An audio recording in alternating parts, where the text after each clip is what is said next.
నమస్కారం సార్. నమస్తే. Sir, Tihar jail నుండి కవిత గారు ఒక లెటర్ రాశారంట కదా, మరి ఎవరికి రాశారు? ఆ లెటర్‌లో ఏముంది సార్ అసలు? ఆమె ఈరోజు యాక్చువల్‌గా వాయిదా ఉన్నింది. కోర్టుకొచ్చారు. కోర్టులో హాజరైన తర్వాత రిమాండ్‌ను మళ్ళీ 23 వరకు పొడిగించారు. సో, ఈ సందర్భంగా ముందే నాకు తెలిసి ఆమెకి బెయిల్ రాదని తెలుసు. రిమాండ్ కంటిన్యూ చేస్తారని తెలిసే ఉంటది. సో, అందుకని ఆమె ముందే ఒక 4 పేజీల లెటర్ రాసుకొనొచ్చారు. ఆ లెటర్‌ను మీడియాకి ఆమె అందించారు. ఓకే. ఆ లెటరు నేను కూడా చదివాను. ఆ లెటర్‌లో ఆమె మేడం జస్టిస్ అని సంబోధిస్తూ రాశారు. ఎందుకంటే rows avenue court judge Kaveri Baweja గారు.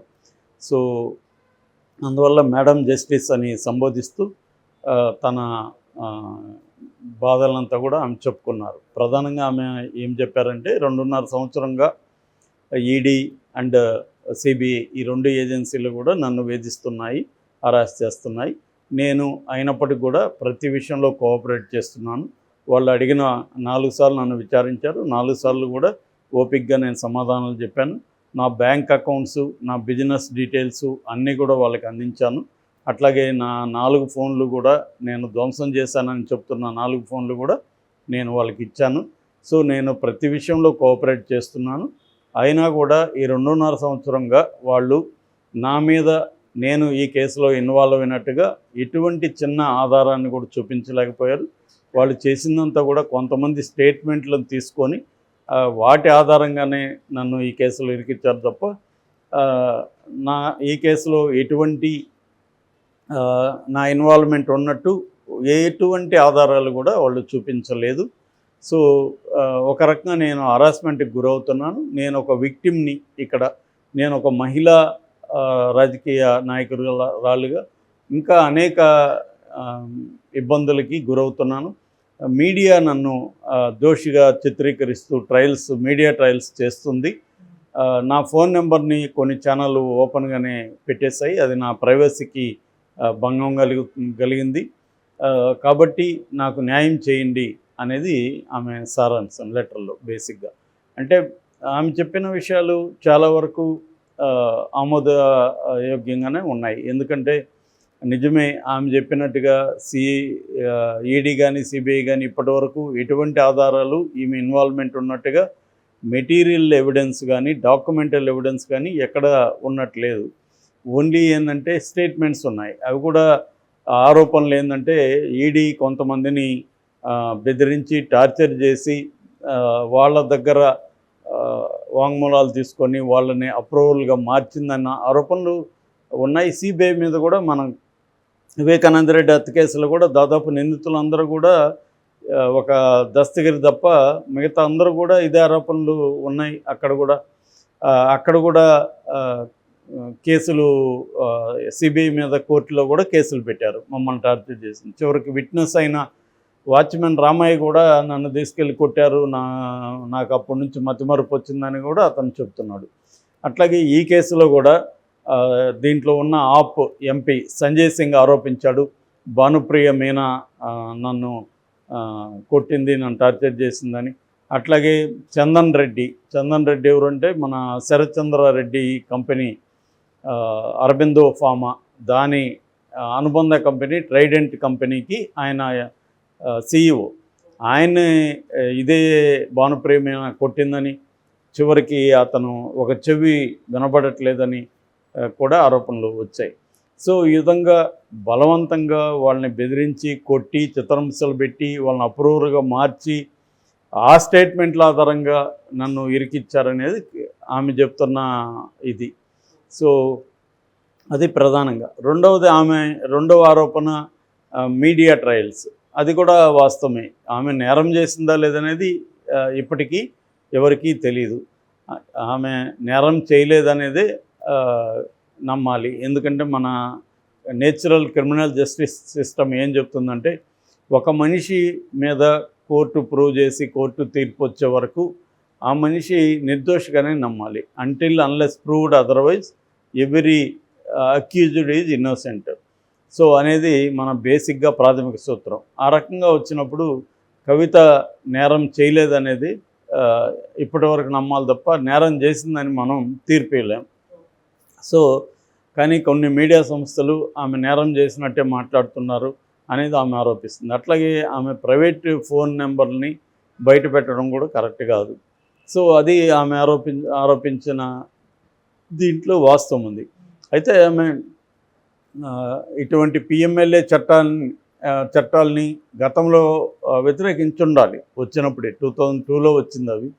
అవి చాలామంది ఏమనుకుంటారంటే మందాక రావు అనుకుంటారు. పార్లమెంట్లో ఈ పార్టీలన్నీ ఉన్నారు కదా, వీళ్ళప్పుడు ఇట్లాంటి చట్టాలు ఉండకూడదు, న్యాయంగా ఉండాలి, ఇటువంటి చట్టాలు కరెక్ట్ కాదని ఆమె చెప్పుండాలి. ఆమె అంటే బీఆర్ఎస్ పార్టీ.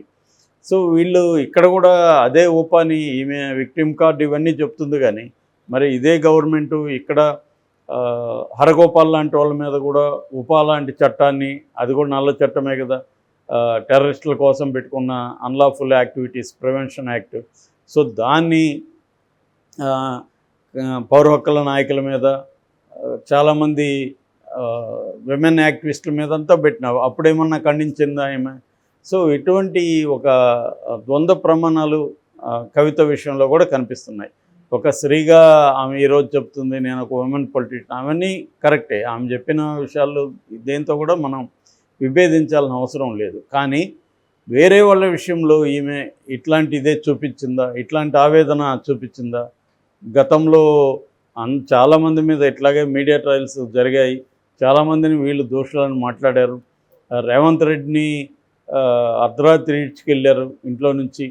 వాళ్ళ కూతురు పెళ్ళికి కూడా ఆయన చూసుకునే పరిస్థితి లేకుండా చివరికి కొన్ని గంటలు మాత్రమే ఉండాల్సి వచ్చింది కోర్టు పర్మిషన్తో.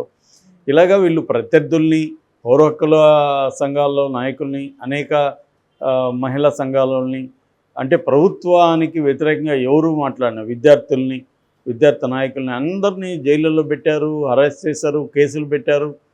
ఇక జర్నలిస్టుల మీద అయితే కాశ్మీర్ తర్వాత అత్యంత ఘోరమైన పరిస్థితి తెలంగాణలోనూ ఉందన్న విషయం కూడా అనేక సంస్థలు ప్రకటించాయి. సో అంత ఘోరమైన పరిస్థితి ఉందని. మన ప్రపంచంలోనే మన దేశం 166వ స్థాయికి పడిపోయింది ఫ్రీడమ్ ఆఫ్ ద ప్రెస్ విషయంలో. సో ఇక్కడేమో ఇంకా ఘోరంగా ఉంది. దేశంలో 2వ అతి ఘోరమైన రాష్ట్రంగా చెప్పారు జర్నలిస్టులను డీల్ చేయడంలో. సో ఇదంతా కూడా మరి కవిత ఖండించలేదు ఎప్పుడు. సో ఈ ప్రశ్నలన్నీ వస్తాయి ఆమెకు. ఆమె ఇవాళ ఈ లెటర్ కూడా ఎందుకు రిలీజ్ చేసిందంటే ఆమె మీద కొంత సానుభూతి వస్తుందని రిలీజ్ చేసింది. కానీ సానుభూతి వచ్చే పరిస్థితి ఎక్కడ కనిపించట్లేదు. ఎందుకంటే దానికి కారణం వీళ్ళు 10 ఏళ్ళు అధికారంలో ఉన్నప్పుడు వీళ్ళ ప్రవర్తించే తీరు, ముఖ్యంగా సెకండ్ టైం వచ్చేసరికి వీళ్ళు బాగా రెచ్చిపోయారని చాలామంది విమర్శిస్తున్నారు. అంటే వీళ్ళు అందరూ కూడా అంతకుముందు కేటీఆర్ లాంటి వాళ్ళకి కూడా కొన్న మంచి పేరు ఉంది. ఆ తర్వాత ఆయన కూడా ఒక అరగంటకు మారిపోయాడు. ఈమె అనేక పంచాయతీలు ఈమె కూడా చేసిందని చెప్తారు. మా సినిమా వాళ్ళు కూడా చాలామంది చెప్తారు పంచాయతీలు చేసి వాళ్ళ దగ్గర డబ్బులు ఇప్పించడం అవన్నీ ఈమె చేసిందని. సో ఇటువంటి విషయాలన్నీ జనాలకు తెలిసినప్పుడు ప్రజలు ఎందుకు సింపతి చూపిస్తారు? సో చాలా కోపంగా కసిగానే ఉన్నారు ప్రజలు. సో ఆమె లెటరు బయటకు వచ్చినా ఎవరు కూడా సింపతి చూపించే పరిస్థితి అయితే కనిపించట్లేదు. కానీ మనం అవన్నీ పక్కన పెట్టి కానీ చూస్తే మాత్రం ఆ లెటర్లో ఆమె ఆవేదన కరెక్టే, దాన్ని అర్థం చేసుకోవాల్సిన అవసరం ఉంది. అది కవితకే కాదు, ఎవరికి కూడా అలాంటి ఇది జరగకూడదు. ఒక అమాయకుల్ని లేదా నేరం చేశారు లేదా తెలియని వాళ్ళు ప్రూవ్ చేసుకునే దానికి టైం ఇవ్వాలి. వాళ్ళని వాళ్ళ దగ్గర ఏమీ ఆధారాలు లేకుండా, ఇప్పుడు చంద్రబాబు మీద కూడా అదే కదా, చంద్రబాబు మీద ఏ రకమైన ఆధారాలు లేకుండా కేసులు వరుసగా పెడుతున్నారు. సో ఇదేంటంటే పొలిటికల్ వెండెట్టా, ప్రతిపక్షాలను ఇబ్బంది పెట్టడం, ప్రతిపక్షాలుగా ఉండకుండా చేయడం అనేది డెమోక్రసీలో చాలా దారుణమైన విషయం. డెమోక్రసీలో ప్రతిపక్షాలు అనేది చాలా అవసరం. ప్రతిపక్ష వాయిస్ ఉండాలి. డిసెంట్ అనేది చాలా ఇంపార్టెంట్ డెమోక్రసీలో. కానీ ఇక్కడ చూసుకున్నప్పుడు మోడీ గవర్నమెంటు ఈ డిసెంట్ కానీ ప్రతిపక్షాల వాయిస్ని కానీ తొక్కేయడం అనేది బాగా కనిపిస్తుంది. ఈ ఈడీ సిబిఐ పెడుతున్న కేసుల్లో 95% కేసులు ప్రతిపక్షాల మీద ఉన్నాయి.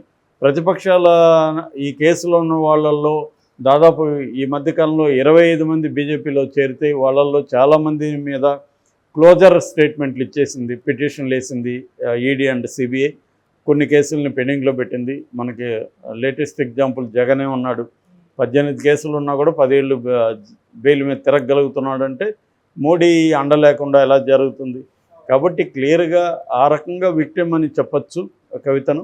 అట్ ద సేమ్ టైం కవితకు కూడా అనేక ప్రశ్నలు ప్రజల నుంచి ఉన్నాయి. వాటికి సమాధానాలు కవిత కూడా ఇవ్వాల్సి ఉంటుంది.